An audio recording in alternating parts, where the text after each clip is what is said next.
Hello, and welcome to Flourishing and Artificial Intelligence. Principle 3, the joy of missing out.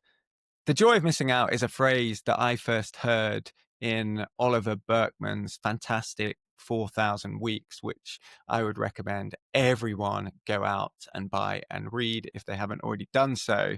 It's such a challenging book, and one that I struggle with. This whole essay, actually, I struggle with from a personal perspective, this desire to complete things, this desire to produce as much as possible, this desire to get an email out instead of just waiting and pausing and giving it a few days just to let everything settle. This is something, this ability to say no, this ability to pause, this ability to sleep on it, to procrastinate, is a uniquely human trait. And it's not one that's shared by artificial intelligence or indeed any machines whose one direction is forward and their only agency is progress and positivity. So it is this amazingly unique thing that humans can do to be able to just take a pause, step out of the rat race, get some perspective, have a think, use time to our advantage, and see where things work out. This is a massive challenge to myself, who at 20 past 4 on a dark Friday afternoon is trying desperately to get this essay out to the deadline that I, quite frankly, have just imposed upon myself. Probably better, and maybe I will do this, is to re-record this on Monday morning with a clear head and a clear mind. But we all struggle with this, and it is the driving force of society that we always want to keep producing and doing stuff. So I can't say that in this essay I even come close to practicing what I preach. And my wife always chuckles when she edits and reads these essays and goes, Stephen, you don't do quite a lot of this stuff. But I mean, that's why people write. They write because they're struggling with something and they're trying to figure it all out. So I hope to get better. And I hope to enjoy missing out a little bit more. I hope to enjoy pausing and sleeping on it a little bit more. But, it's an ongoing process. Anyway, enough of that. On with the essay. Flourishing and Artificial Intelligence. Principle 3, the joy of missing out. South Korean philosopher Byung-Chul Han argues that there are two types of potency, or what could be. Positive potency is the agency and ability to do something. Negative potency, conversely, is the ability not to do something. Han encourages us to imagine a life without an off switch, this negative potency. In this life, we would become totally devoid of agency, frenetically driven by the desires and positive potency of others. The result? A fatal hyperactivity. Han concludes, if one only possessed the positive ability to perceive something and not the negative ability not to perceive something, one's senses would stand utterly at the mercy of rushing, intrusive stimuli and impulses. Without positive potency's counterweight, we become a one-dimensional stooge, easily manipulated and exploited by the crafty negotiator, armed with the all-important ability to walk away. By saying yes and no to things, we assert our agency on the world. We forge a life through a unique combination of positive and negative potency, moving forward and making progress, but on our own terms. The ability to say no to the abundance of things that we can do, the paths that we might take, and the decisions that we must make is a cornerstone of our unique species and the basis for flourishing. Artificial intelligence, on the other hand, cannot say no. It is always on, always willing to provide information, complete a task, have a chat. It seemingly has no limits, no hard stops, no red lines. It has no negative potency. Its preferred state is perpetual motion. Sisyphean in its single-mindedness, unthinkingly pushing boulders forever up unnamed hills. Positive potency undergirds the only scalable business model for artificial intelligence. Revenue is generated and scale is achieved when our attention is garnered and our agency relinquished to chatbots and agents. Vast fortunes are made from attention and dependence.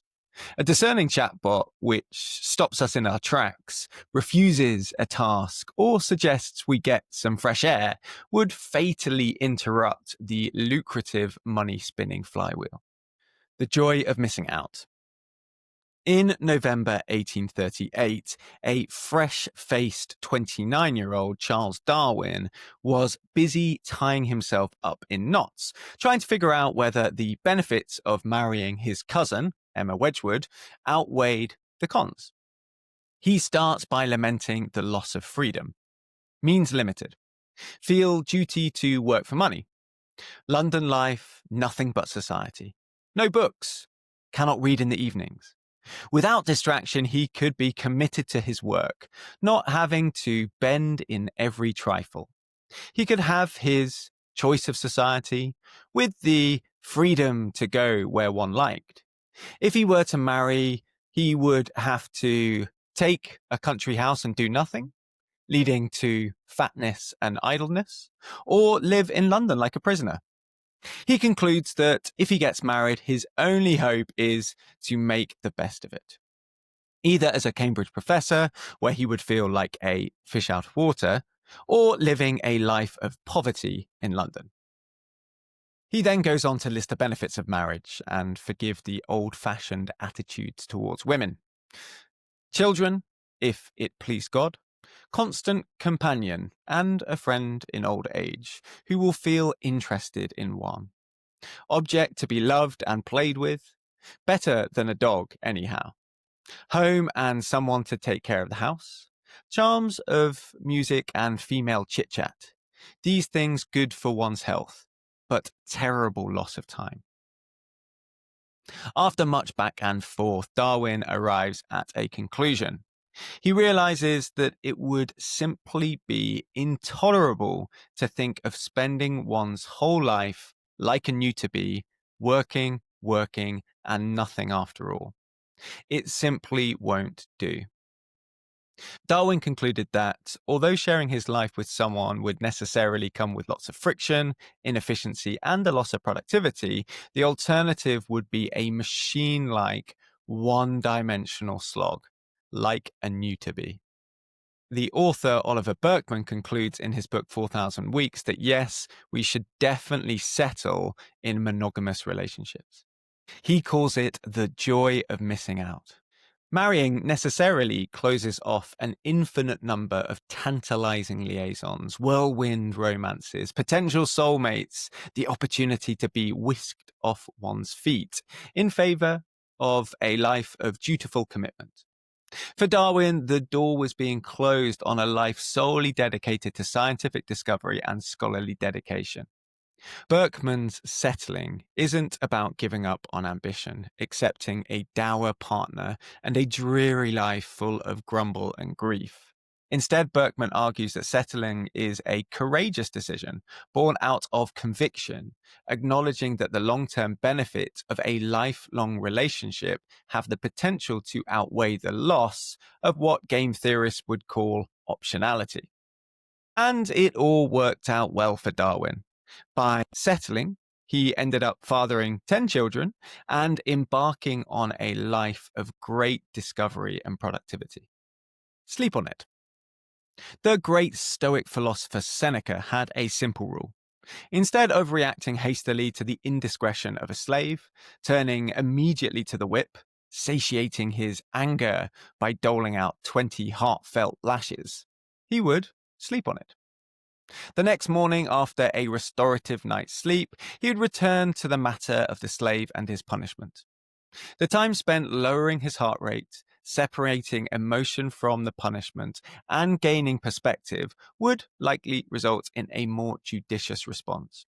It is this ability to take a step back, assessing the options, and letting the deeper recesses of our mind interpret the information set before us that makes us uniquely human.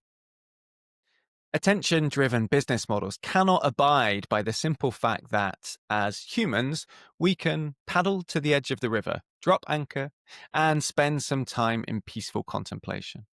Our ability to pause serves as an important counterweight to the torrent of technology's positive potency.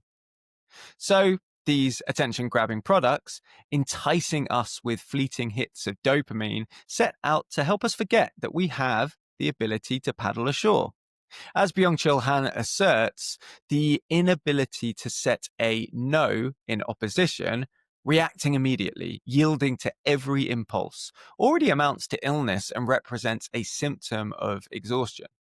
We become less human when we lose the ability to pause and instead ceaselessly push forward, progressing and producing, but becoming more and more like machines. Here, time is important. As Lebanese author Nassim Nicholas Taleb argues, I do not consider that resisting new technology is necessarily irrational. Waiting for time to operate its testing might be a valid approach if one holds that we have an incomplete picture of things. Time is not a dimension that artificial intelligence can benefit from. Technology works in completing tasks in the here and now. As humans, we have the benefit of sitting back and watching how things play out. Unlike technology, we are not programmed to act. We do not need to behave like machines. White knuckles holding tightly onto the steering wheel, trying desperately to control the natural course of things by unnaturally speeding up a process. Instead, we can find peace if we acknowledge that things tend to take the time that they take. Eigenzeit. And that all this rushing around, seeking dominion and control might be, at best, futile, and at worst, counterproductive.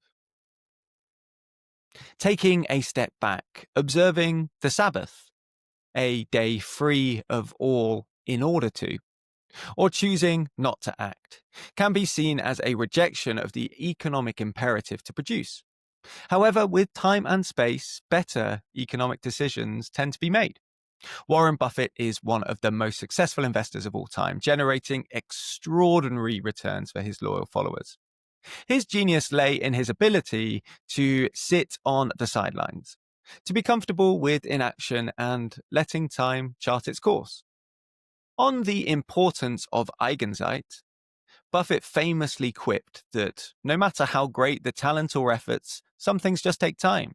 You can't produce a baby in 1 month by getting 9 women pregnant.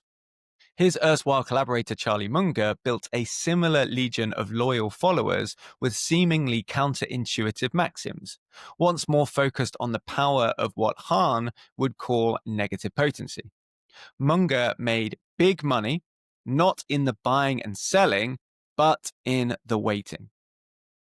We might consider Buffett and Munger as arch procrastinators, only rising from their libraries when something really compelled them to act. In this, there is good precedent. In 1884, English author Frank Podmore helped found a humanist left-leaning society which focused on achieving its ambitions through gradualism and patience. He suggested the organization be named the Fabian Society, after the 3rd century BC Roman general Quintus Fabius. Fabius was known as the cunctator, the procrastinator, for the delaying tactics he employed against the might of Hannibal's army during the Second Punic War. In an original 19th century Fabian pamphlet, the founders explained their choice of name. For the right moment you must wait, as Fabius did most patiently when warring against Hannibal, though many censured his delays. But when the time comes, you must strike hard, as Fabius did, or your waiting will be in vain and fruitless.